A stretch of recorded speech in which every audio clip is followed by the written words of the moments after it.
Hello, and a warm welcome to our show, Love Athletics. In this program, we bring you the latest highlights from our sport with expert input from different continental areas. And we're delighted to have with us today Indian journalist great G. Rajaraman. Hello, Raj. Lovely to see you, and a big thank you for joining us. Oh, thank you so much, Anna. It's lovely to be on your show.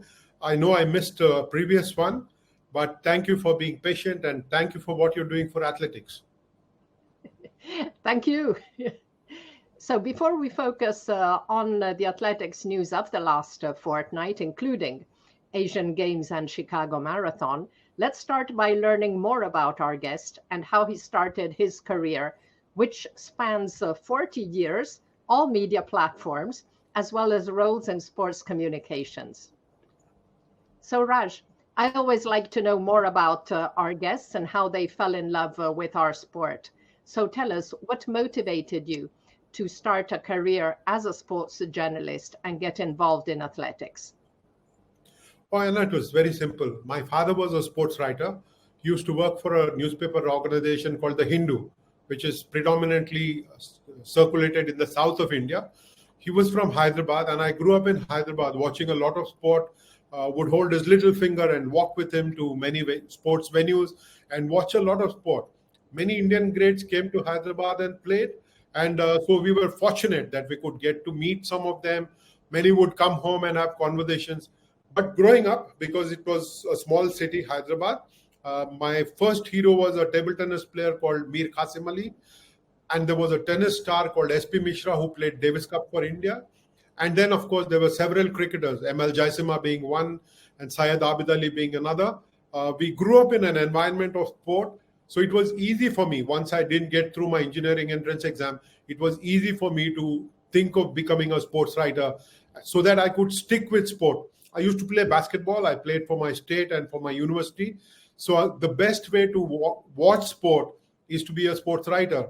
And you see, I tell everybody, people spend money on tickets to go and watch sport. Somebody footed my bills, would send me across. They would pay for my airfare and then send me to sporting venues around the world to be able to watch sport and share my emotions with them. So it's been a beautiful life, and 40 years plus, no regrets at all. It's been one beautiful ride, plenty of learning along the way. And plenty of work along the way, because it's true that you have the front seat to watch the event, but there's lots of work going into it. Absolutely. Now, were there any athletics greats in particular who inspired you? See, there is no Indian who was growing up in the 60s and the 70s who will not mention Milkha Singh. I'm sure all the viewers will be very familiar with the name Milkha Singh. He finished fourth in the Olympic Games in 1960 in the 400 meters. He was expected to medal. He would have beaten Neeraj Chopra as the first Indian to get an Olympic Games medal. But unfortunately, that did not happen. And then there was Gurbachan Singh Randhawa, who was a decathlon champion in the Asian Games in 1962. Then because of a shoulder injury, gave up javelin throw and shot put and all, and became a 110-meter hurdler. He finished fifth in the Tokyo Olympic Games. So these were two really big heroes in the 60s. But then athletics went downhill a little bit until PT Usha and MD Valsamma came along in the 80s. We hosted the Asian Games in Delhi in 1982. And PT Usha was quite the rising star at that point of time. At 16 years of age, she had become an Olympian, had gone to Moscow.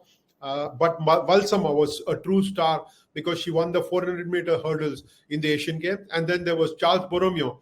I remember him winning the 800 meters in the Asian Games in 1982. So these were some of the stars, but we really did not have anyone like a Neeraj Chopra back then. Yeah. Mm-mm. Thank you, Raj. Now tell us, what were your three favorite athletics moments in the course of your career? Thank you, Anna. I will split this into two sections. One is where I'm talking about the Indian athletics moment that I have witnessed, and I'll try and recall some moments from non-Indian athletes as well. There is no Indian who will not mention Neeraj Chopra now. He's a true star. Even Lord Sebastian Coe, the president of World Athletics, says that Neeraj is a great ambassador for athletics around the world. And so it is. I missed out on watching him in flesh and blood in the Tokyo Olympic Games in 2021. Because of COVID, I did not travel. But I watched Neeraj win the silver medal in Eugene in 2022 in the World Athletics Championship. And this year, I watched him win the gold medal. He became the first Indian to win World Athletics gold. Someone who had been a junior champion in 2016, 7 years later was picking up a World Athletics Championship gold medal. So Neeraj, it has to be first and foremost. Then I will never forget the 4 into 100 meters, 4 into 400 meter relay that India won in the Commonwealth game. Anna, you should have been in the stadium. The Jawaharlal Nehru Stadium in Delhi had about 70,000 Indians, and everybody was screaming themselves hoarse because the Indian team was winning. To me, that was a highlight, not because the Indian team won, but because 4 women got 70,000 people on their feet. It was truly a marvelous sight to watch. And then I was there, Raj. I was in Delhi for the Commonwealth Games in 2010. I remember that. Yeah. It was unreal. Also, the same games, you had 3 discus throwers, women discus throwers winning all 3 medals. But I think it was a watered down competition. So the 4 into 400 relay was quite surreal, like you said. The third inspirational moment for me was Avinash Sable beating a Kenyan in the Commonwealth Games in Birmingham earlier this year. Sorry, it was last year. He was sensational. He got between 2 Kenyans. I don't think anybody in the Commonwealth would have imagined beating a Kenyan to the silver medal. And I think it placed Avinash Sable almost in the same level as Neeraj Chopra in terms of popularity in the country. Then let me get to the world stars. 1996 Olympic Games in Atlanta. I can never forget the golden shoes that Michael Johnson had worn when he was winning the 200 and 400 double. It was a unique double as far as I'm concerned, because typically everybody goes for 100, 200. But Michael Johnson, he was outstanding in Atlanta. Then in Eugene it was, where I saw Mondo Duplantis get that world record. I don't think there is another athlete like Mondo. Fabulous with the crowd, fabulous with getting them worked up, and a great ambassador for his sport. I think Mondo is terrific for athletics. He's respected around the world, so it has to be one of the big moments for me. I'll go back to 1998 for the third event. We were still struggling as an athletics nation, India, and Mr. Suresh Kalmadi, who was president of Indian Athletics Federation then, got several permit meets into India. He got Carl Lewis to come and run. He got beaten by an Austrian policeman in a Delhi permit meet.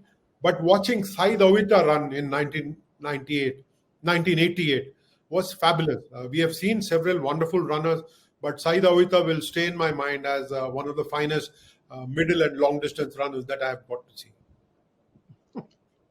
Thank you, Raja.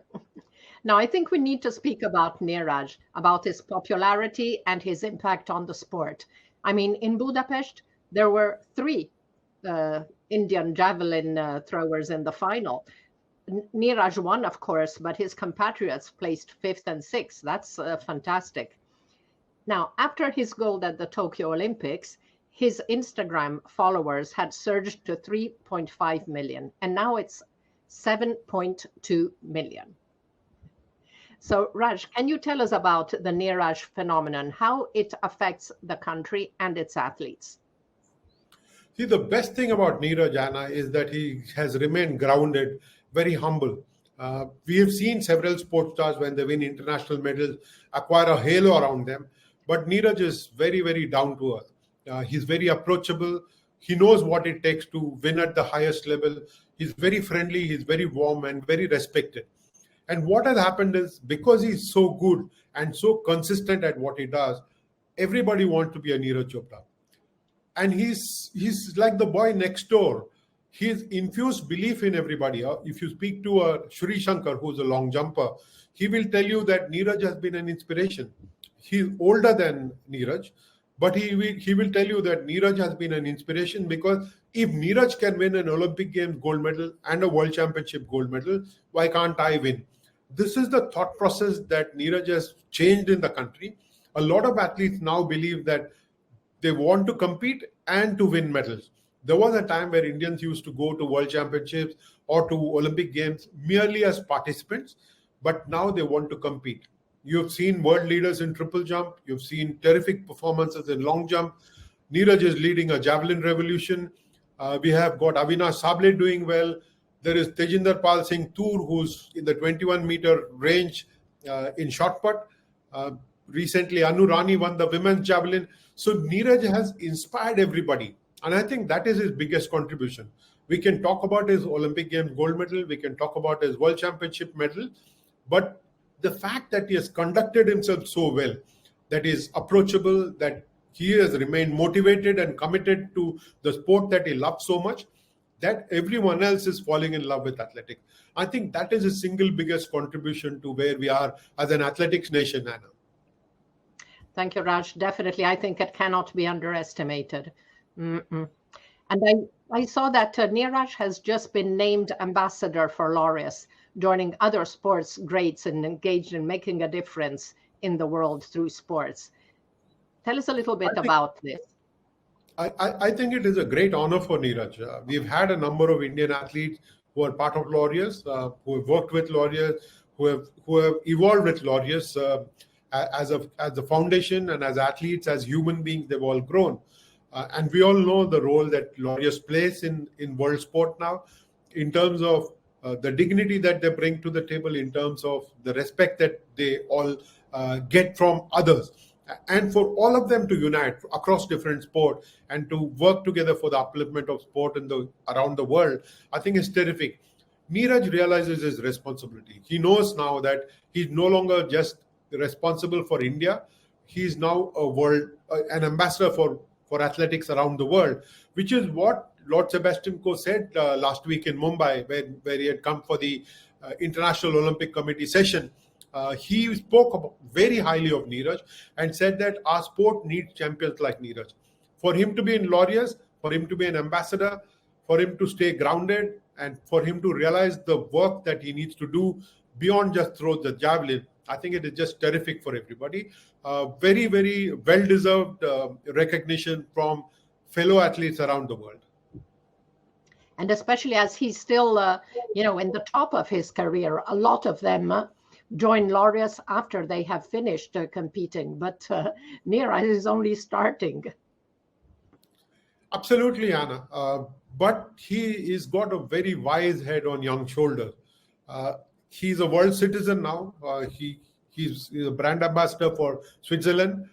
He spends a lot of time in Switzerland, and I know he understands his responsibility, not just to his sport, but to the world. He's somebody who the world looks up to. In India, he's a real star.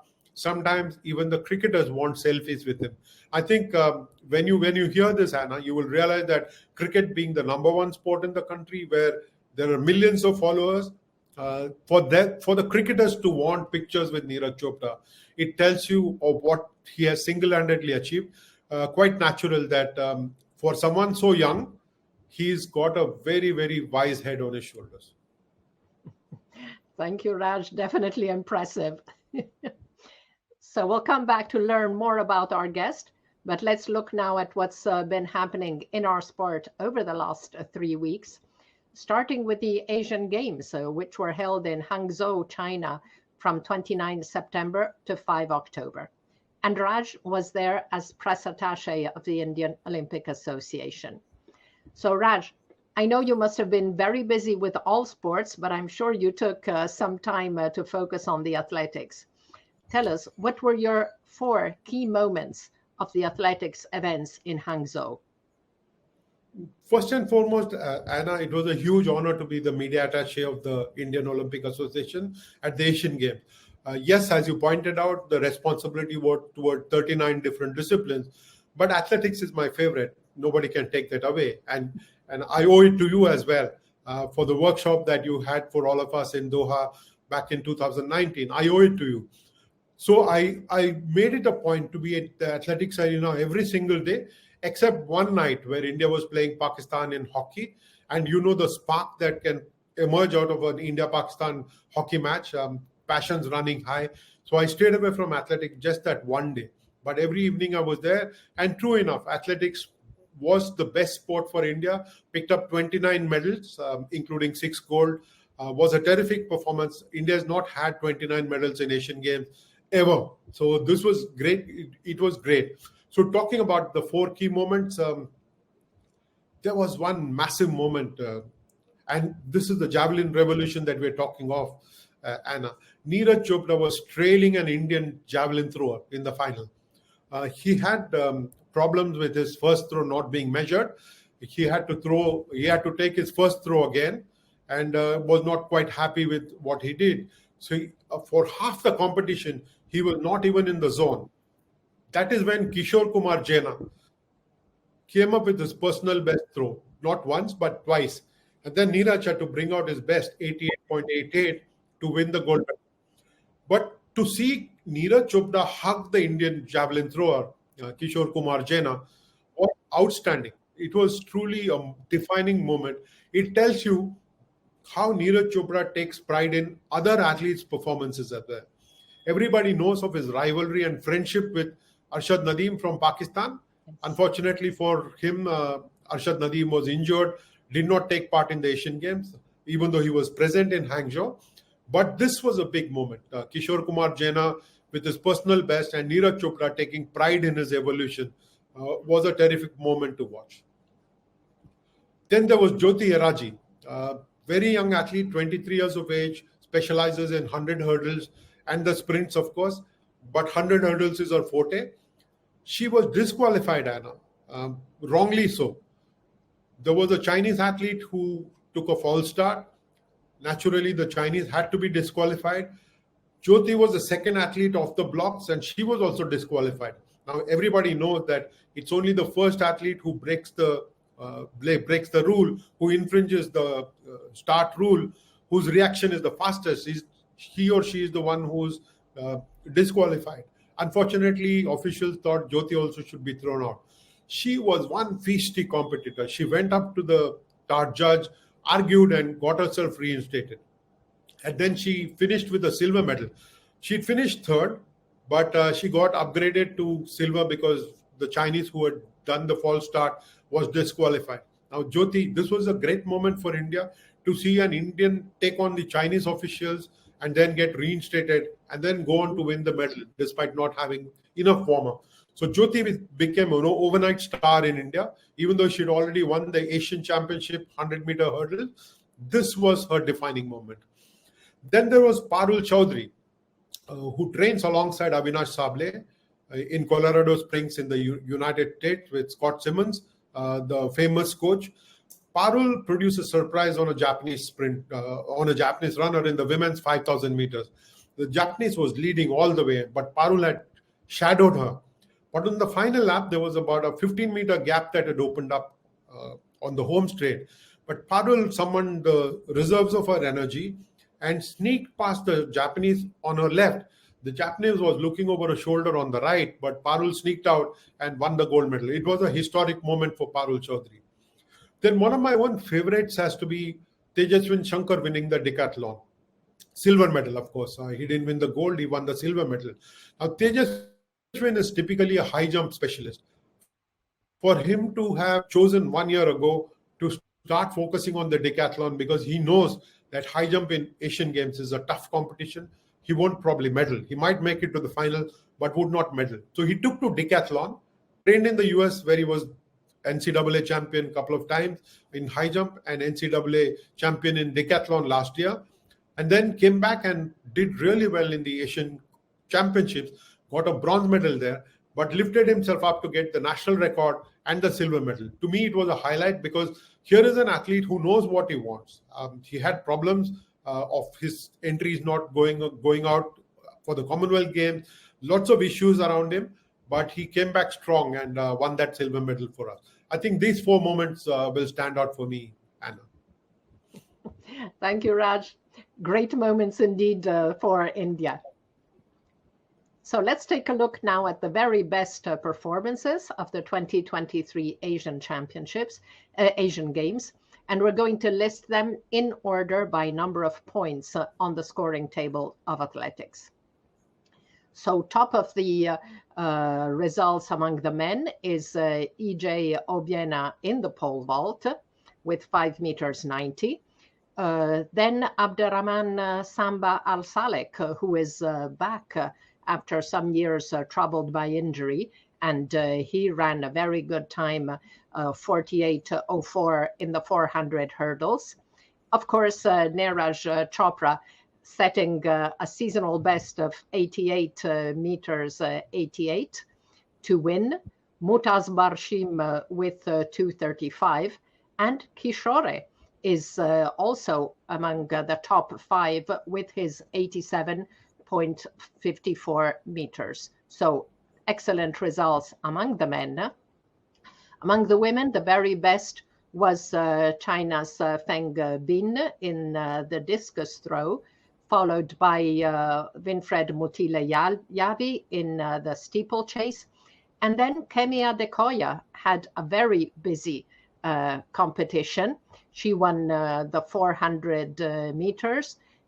She won the 400 hurdles, and she also won the 400 meters. 100 meter hurdles, Lin Yuwei of China also had a very good mark, not only in the final, but also in the heats. And Kemi Adekoya, as we saw, her best mark on the 400 flat was in the heats, and then also very good mark in the final. Now, under 20 and under 18 athletes also did very well at the Asian Games and beyond. So let's have a look at those performances by underage athletes. In the under 20, top mark among the men was Malaysian sprinter Mudazim Fahmi. He ran 10:17 in the semifinals. Then, unfortunately, the final was wind-aided. 2.4 meters per second is above the limit, but Fahmi ran an excellent 10.11 to claim silver behind China's Xie Zhenye and Thailand's Puripol Bunson, to claim bronze. Among the women, there were very interesting performance. Tarushi Karunatara in the 800 meters won gold. Excellent mark in the long jump by China's Xiong Shiki, 6 meters 73. And the discus throw, silver behind Feng Bin for China's Zhang Jichao. Now, there's a last mark on the screen, which you see as not from Hangzhou, and it was recorded by Ethiopia's Senayet Getachew in Lisbon a week after she turned 18. Her PB is from last year. It's exactly 1 minute faster, but this was still an excellent performance. The talented Ethiopia is the reigning under 20 World Cross Country Championship, and she set a World under 20 best over 10K in April. So I wanted to add that in for 2 reasons. First, because there was only one other excellent under 20 performance in this period, but also I thought it was important to realize just how good was Xiong Shiki's winning mark.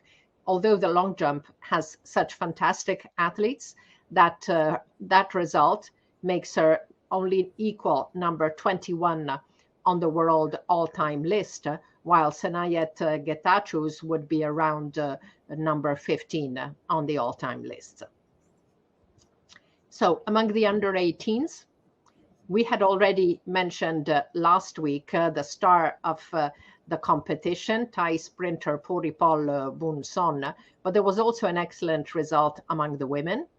Puripol, as we saw, 10:06 legal in the semis, 10:13 in the heats, and a windy 10:02. Now the 10:06 equals the world record, which USA's Christian Miller had taken from Bunson in July.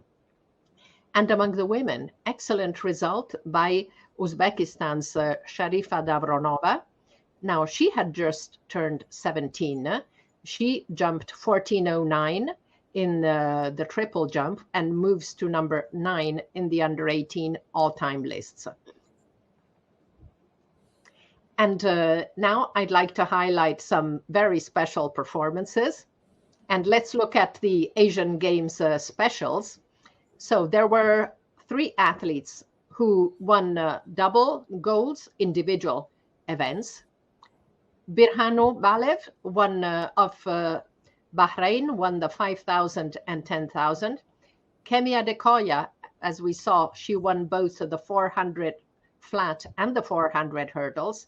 And she also took gold in the women's 4x4 and the mixed 4x4 relays.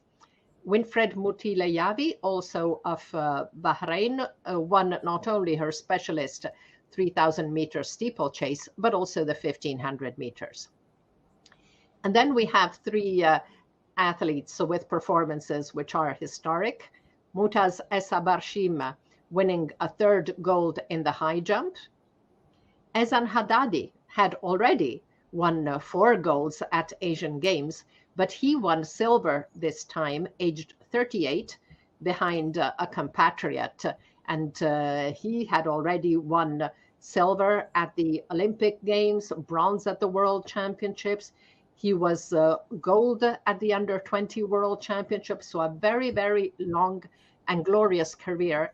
And Ezan has announced his retirement after the Asian Games. And then India's own Sema Punia managed to get a bronze in the discus, aged 40. She had won gold in 2014, was 3 times Commonwealth Games silver, and she also started very young with a bronze at the Under 20 in 2002. So excellent performances from all these athletes.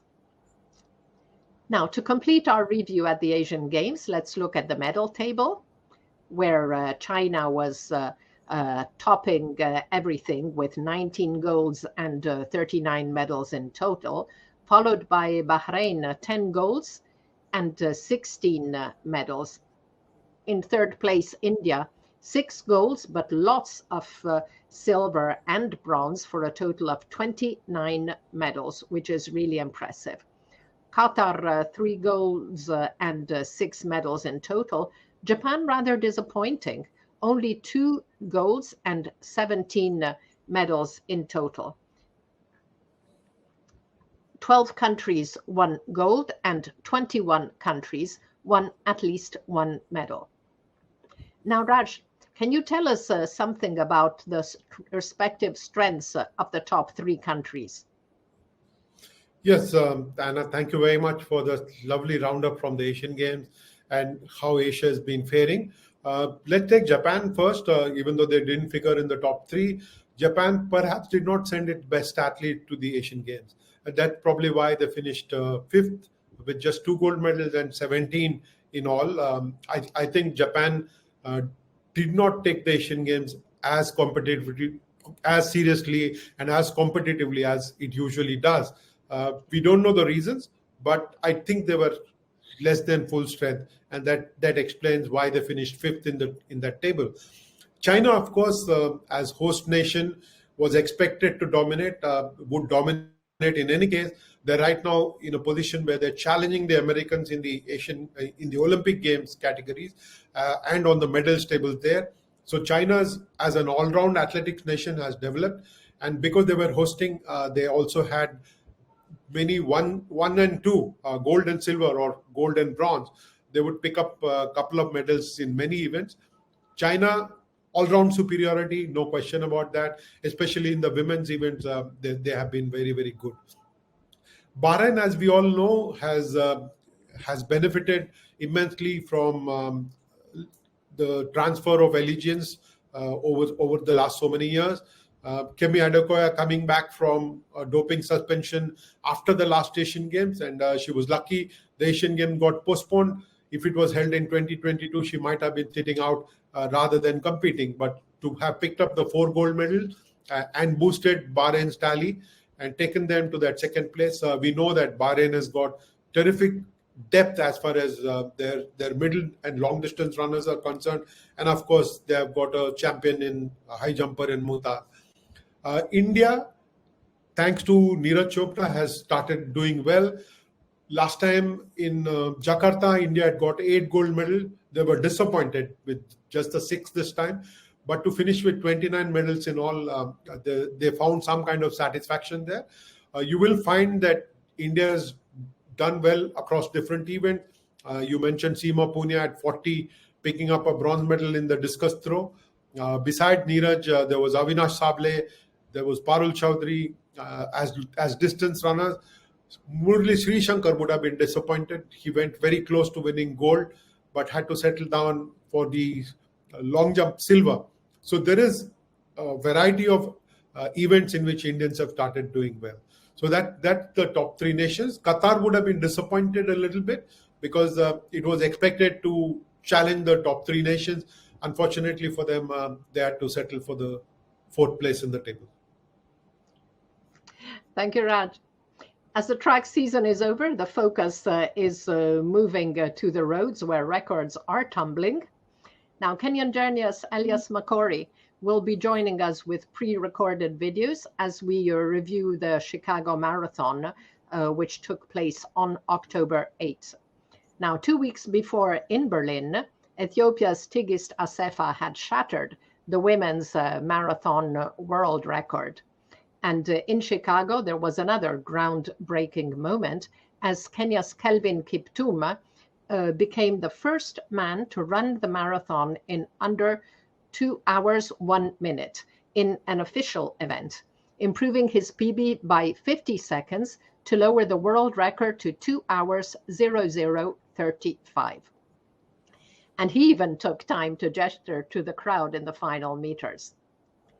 Defending champion Benson Kipruto was almost 3.5 minutes behind, closing in 2:04:02 for second, and Belgium's Olympic medalist Bashir Abdi was third in 2:04:32. Now, within minutes, the news was spreading on social media, leaving people wondering when Kiptum would officially break the 2 hours barrier. So it was really an amazing performance by Kelvin Kiptum.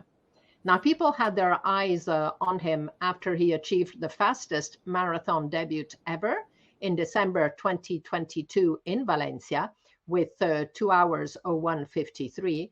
Then he won London Marathon last April in 2:01:25, and now this world record.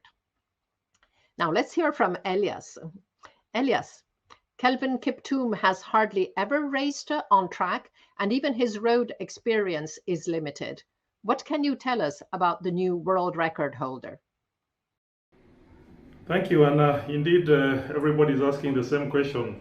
Who is this man, Kelvin Kiptum? Of course, Kelvin sort of burst into the limelight in 2019 when he won the half marathon race at the CAS Marathon, which is run, between Kapsabet and Eldoret. But after that, he only made his debut in the full marathon last year in 2022 in Valencia, running 2:01:53, which was an amazing time for a rookie, for a newcomer. And then again, he broke the course record in London, 2:01:25, and everybody was watching. He got an invitation to Berlin. For some reason, he didn't run in Berlin, but then he confirmed his entry for Chicago. An amazing 2:00:35. I mean, it was unbelievable. He comes from Makori, which is a small village in Elgeyo Marakwet in the Rift Valley in Kenya. Of course, one of his more famous village mates is Geoffrey Kamworor, the man of all seasons, the man of all surfaces, champion in the cross country, champion on the road race, and also champion in the marathon, having won the New York Marathon. Unfortunately, he was injured, couldn't run in this year's New York Marathon on November 5th, Geoffrey. So perhaps Geoffrey has been a motivation for Kelvin, who, despite not having featured prominently on the track, decided to hit the road running, quite literally. And again, because, there's more money being made on the road, and, the Kenyan athletes really have a lot of people depending on them. So I think that's why he jumped onto the road and went big time to go for the big money, because he has the confidence, he knows he has the talent, His time is here at 23 years old. He didn't want to waste any time running the 10,000 meters or 5,000 meters on the track. He went for the World Marathon Majors. Thank you, Elias. Interesting that Kiptum comes from the same village as Jeffrey Kamworor. Elias, with Eliud turning 39 next month, it looks like Kiptum could, in the next few years, take over the mantle of the greatest marathoner of all time. Thanks. Very interesting rivalry head-to-head coming up between Kiptum and Eliud. But of course, Eliud heading 40, not growing any younger, but like they say, like Italian wine, he gets better with age. Kiptum, 23 years. You can just, putting it into perspective, when Eliud won his first gold medal in 2003 in Paris in the 5,000 meters on the track, Kiptum was barely 3 years old, and now they're running on the same stage. Eliud going for his third straight, unprecedented third straight gold medal in the men's marathon in the Olympics, and Kiptum coming in slowly to probably upset the apple cart or throw a spanner in the works. So it will be interesting to see what Team Eliud, Jos Hamens, Valentine Trau and the team back in Nijmegen do to make sure that he builds up and picks ahead of the Olympics.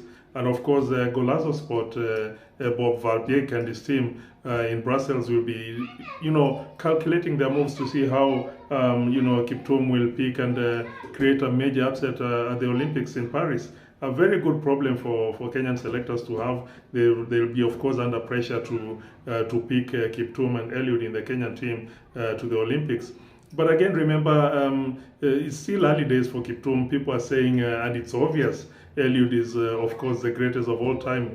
18 marathons under his belt. Kiptum has just run 3. But again, 3 very, very fast times. The question is, will his body sustain 15 more marathons to, equal Eliud's current, statistics? It's a matter of wait and see, but it's a very interesting scenario building up, Anna. Thank you, Elias. As you say, if Kiptum joins Eliud in wanting to run at the Paris Olympics, that will be a tough challenge for the Kenyan selectors, but a very nice challenge to have. So let's look now at some stats. Elias highlighted Eliud's impressive number of victories, and I agree, he is still the greatest of all times. But Kiptum now owns 3 of the top 6 performances of all times, with his average time a stunning 2 hours 01:18, and he is still to turn 24. So let's talk now about the women's race, where Sifan Hassan again showed the depth of her talent. The Dutch distance star had made her debut at the distance in London last April, overcoming cramps to win in 2:18:33, then focused on track, coming back from the World Championships in Budapest with bronze over 1500 and silver in the 5000, after falling just meters from the finish when she was in the lead. Just 6 weeks later, she returned to the marathon, smashing her PB to win in 2:13:44, a European record and the second fastest mark of all time, behind only the 2:11:53 clocked 2 weeks earlier in Berlin by Tigist Assefa. Kenyan's Ruth Chepngetich, the 2019 world champion, battled with Hassan until kilometer 25, but then started to fade, and she closed in 2:15:37, with Ethiopia's Megertu Alemo placing third in 2:17:09. So Sifan's range is extraordinary, as she now boasts the second fastest marks of all time on the track mile, the 10,000 meters, and the marathon. So behind only Faith Kipyegon in the mile, Letsenbet Gidey in the 10,000, and new record holder Tigist Assefa in the marathon. And her most impressive competition of all was definitely the Olympic Games in Tokyo 21, where she contested 6 races over the 9 days, over 3 different distances. 30 July 5,000 meter heats, then 3 days later 1,500 meter heats and 5,000 meters final. 2 days later 1,500 meter heats. 2 days later 1,500 meter final. And on the 7th of August, the 10,000 final. So golds on the 5,000, gold in the 10,000, and a bronze in the 1,500. So amazing versatility on the part of the Dutch athlete. So Elias, it's not only Sifan Hassan's exceptional range, which is impressive, but the ability to switch with such ease between middle distance track races and the marathon. And I mean, Sifan has been incredible, right from 1,500 meters, 5,000, all the way to the marathon. And now she's been able to juggle the three, main events, and also alternating the training, because of course training for 1,500 meters is way more different than training for the marathon. And the way she ran, in Chicago, it was absolutely mind-boggling. Everybody is waiting to see what races will she pick to run for the Dutch team in Paris during the Olympics. Will it be the 1,500 meters and 5,000 double like Faith Kipyegon is trying to do, or will she go flat out in the marathon, because the Netherlands doesn't have any other top athlete among the women in the marathon, so she could be a very good hope for a medal. It will be, again, very interesting to see. Will she pick one track race and go for the marathon, something that has never been done before? Interesting times on the track, and a big plus to the global sport, the NN running team, for producing such great athletes. They have a small crop of athletes, but people like Faith Kipyegon, Sifan Hassan, Eliud Kipchoge, Geoffrey Kamworor, Kenenisa Bekele until recently, and Haile Gebrselassie. Great athletes all coming from the same stable. So yeah, we are waiting to see what will Sifan pick for Paris 2024. Thank you, Elias. Now, Faith Kipyegon says that she will move soon to the marathon, so we can expect some epic battles between the Dutch star and Faith on the roads as well as on the track. Yeah, and as they say, the future of the women's marathon is safe. With the proclamations by people like Faith Kipyegon that she's going to go up the miles and get into marathon running in a short while. We've seen brilliant athletes coming through from the track, right from the 1,500 meters all the way to the marathon. We saw Helen Obiri, a former specialist in the 5,000 meters on the track, jumping onto the marathon and doing very well, winning this year's Boston Marathon. And of course, Genzebe Dibaba, Vivian Cheruiyot, and Sifan Hassan, other great middle distance runners who have graduated into the marathon. So yeah, it will be interesting to see Faith probably at the 2028 Olympics in Los Angeles, running the marathon against Sifan Hassan. So interesting times are ahead for the marathon, and it's a very good lesson for the young athletes coming up, the young girls that look here, don't jump onto the marathon straight. Build your career on the track, build your confidence, get the mileage in the body before jumping onto the road, because we have the problem of young athletes jumping directly onto the road and they don't last long. Their muscles can't take the asphalt at that age well enough. You need to mature on the track and then graduate onto the road, do a few 10Ks and get onto the marathon, half marathon and full marathon. And that's what we've seen the brilliant ladies doing. Interesting indeed is what to say about the future of women's marathon. Thank you, Elias. So Raj, what do you think of this revolution that we are seeing now in marathon running? Well, sitting in India, Anna, I can tell you that it is very exciting. For long, it was all about Kipchoge, especially the hype around his sub 2-minute marathon that he did with pacers and everything else last year or year before. It was all about him. But to have Kelvin Kiptum come up and challenge him now, it looks like we are in for some great racing over the next year and a half or couple of years. There will be a greater depth. I think it's an exciting time for marathon running around the world. I think these people are inspirational, and India alone has any number of marathons, especially Mumbai and Delhi, two big marathons where we have number of Ethiopians and Kenyans come in and compete and then also come as brand ambassadors. So there is a great awareness, and what they're doing for their sport is just fabulous.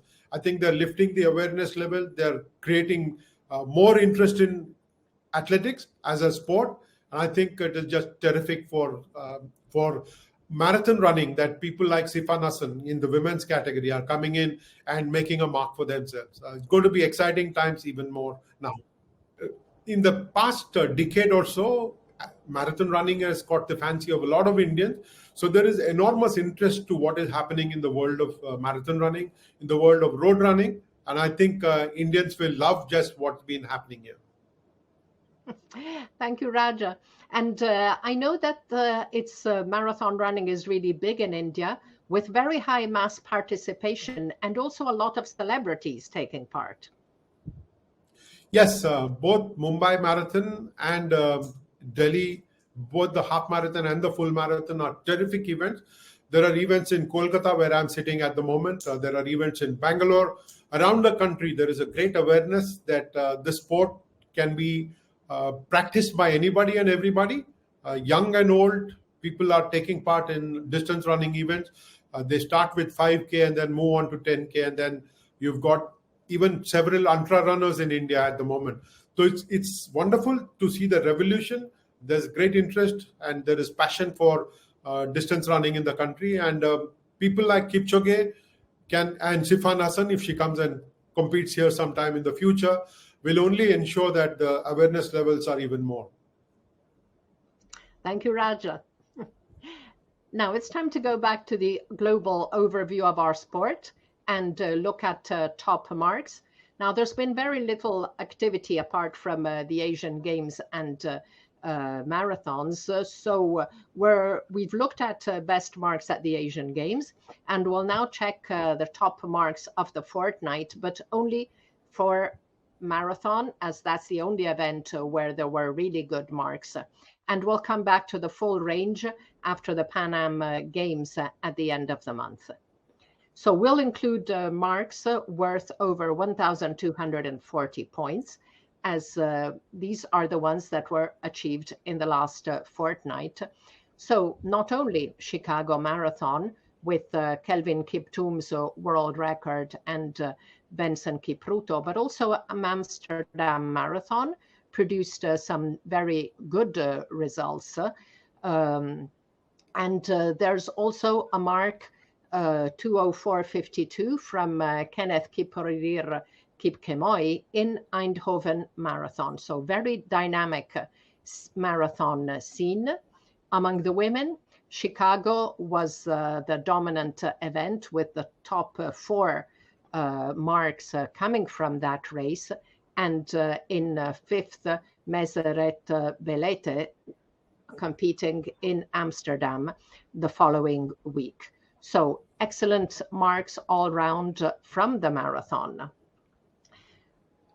Now, as we reach the end of the season, it's time to look back at 2023.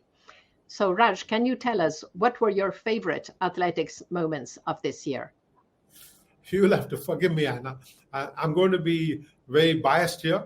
Neeraj Chopra winning gold medal has to take the pride of place for me, because winning gold medal in Budapest in the World Athletic Championship, the first time an Indian has ever done that. We've had a silver medal from him the last time.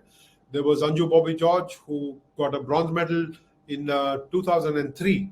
I think Neeraj's victory far outstrips everyone else. Too bad.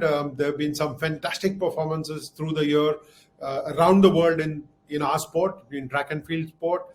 But Neeraj, for me, takes pride of place.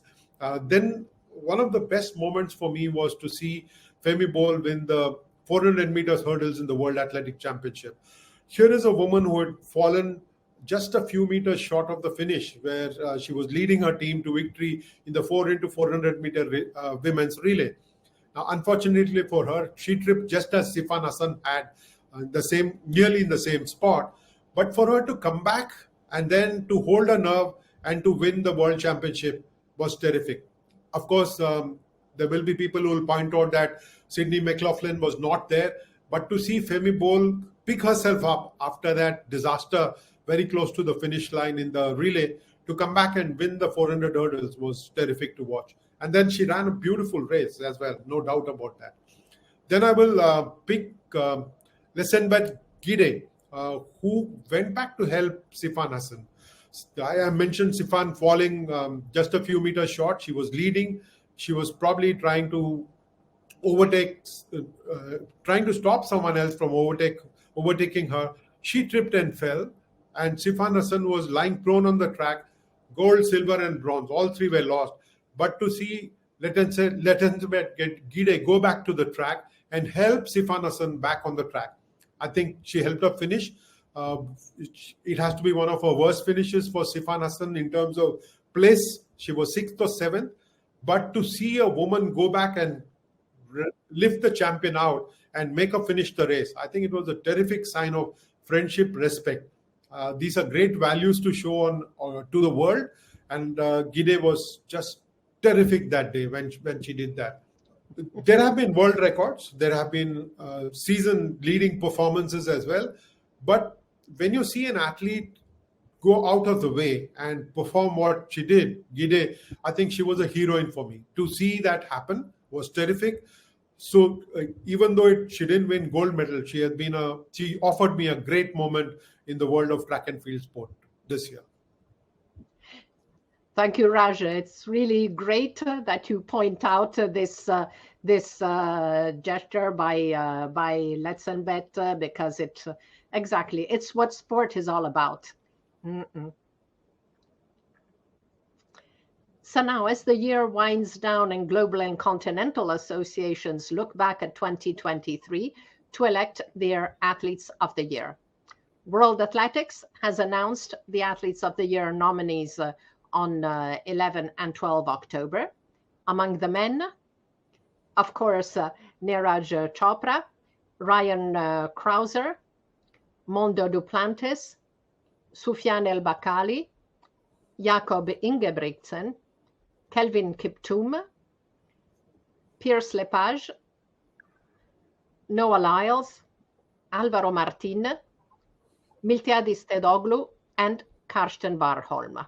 Impressive array of champions there among the different disciplines. And among the women, the nominees are Tigist Assefa, Femke Bol, Sherika Jackson, Faith Kipyegon, Haruka Kitaguchi, Yaroslava Maguchik, Maria Perez, Gudaf Segai, Shakari Richardson, Yulimar Rojas, and Winfried Diavi. World Athletics will announce the Rising Star finalists in early November.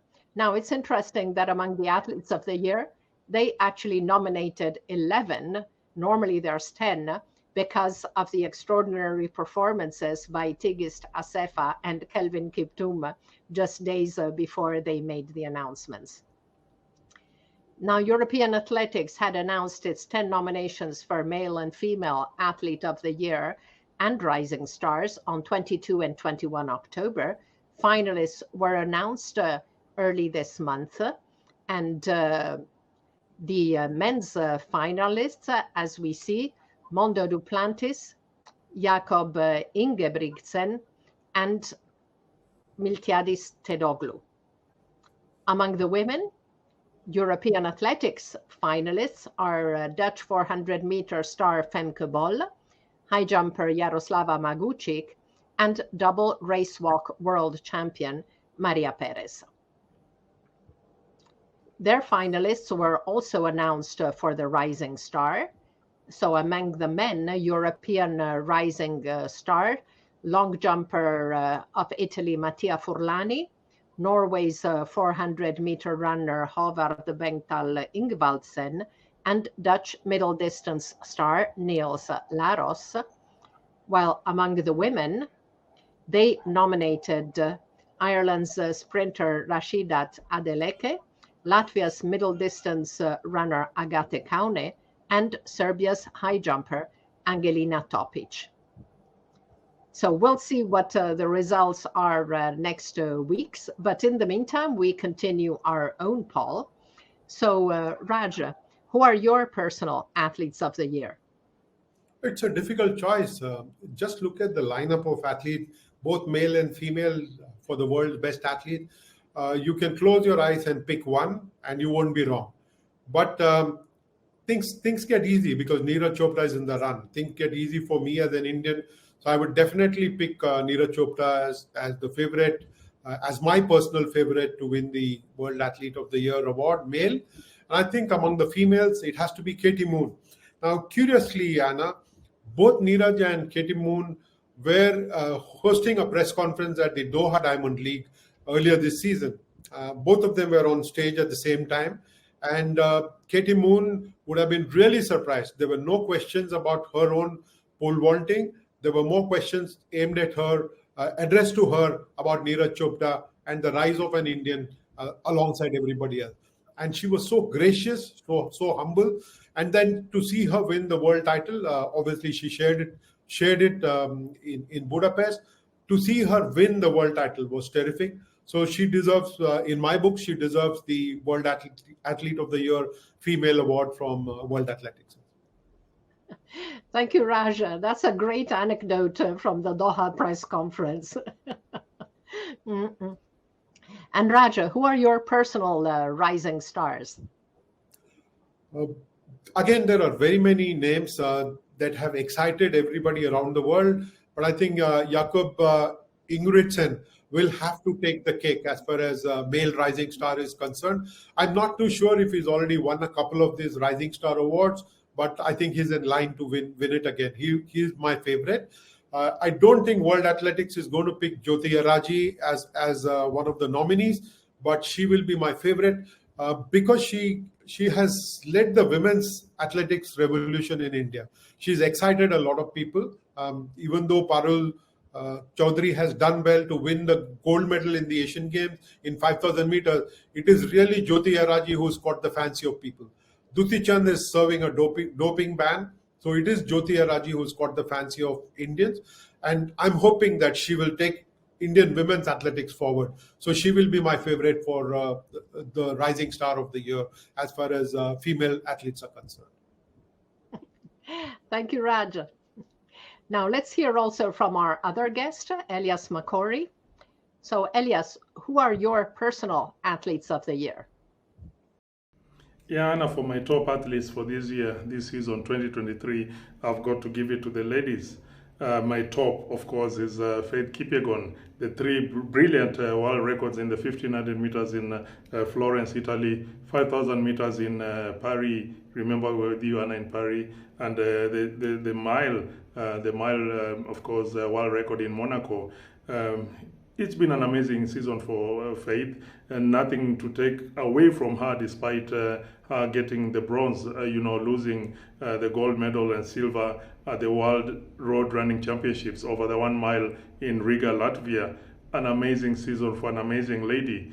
Of course, I mentioned Gudav Tsagai running a brilliant 14:00:21 to take away Faith's world record in the 5,000 meters. It's been a great season for Ethiopian ladies.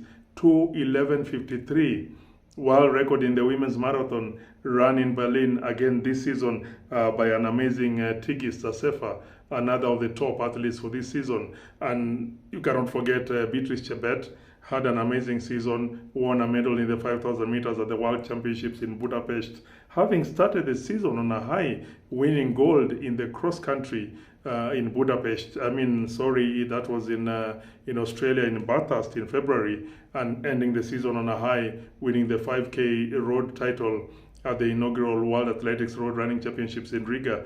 Beatrice is an athlete to watch for the future.